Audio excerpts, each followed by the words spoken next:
Le Brésil perd désormais son principal bailleur de fonds pour la protection de la forêt amazonienne. Après l'Allemagne, la Norvège vient de suspendre ses subventions. Incrédule, le président d'extrême droite se veut indifférent. La Norvège ne donnera pas non plus d'aide au Brésil. Envoyez-la à Angela Merkel pour qu'elle reboise l'Allemagne.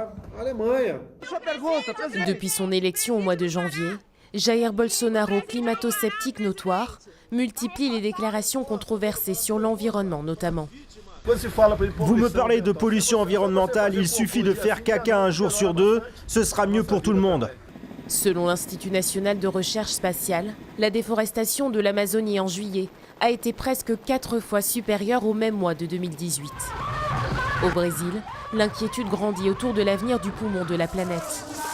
La capitale fédérale est régulièrement le théâtre de manifestations monstres, comme cette semaine où des milliers de femmes membres de tribus autochtones et des dizaines de milliers de femmes issues du monde rural ont fait part de leur inquiétude.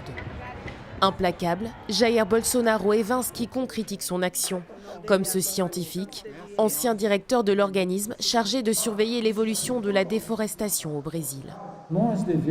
Maintenant, on doit être en alerte. La communauté scientifique doit savoir qu'on ne peut pas rester silencieux.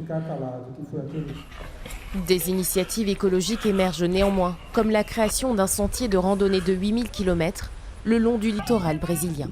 Il devrait permettre de sauver la dite forêt atlantique.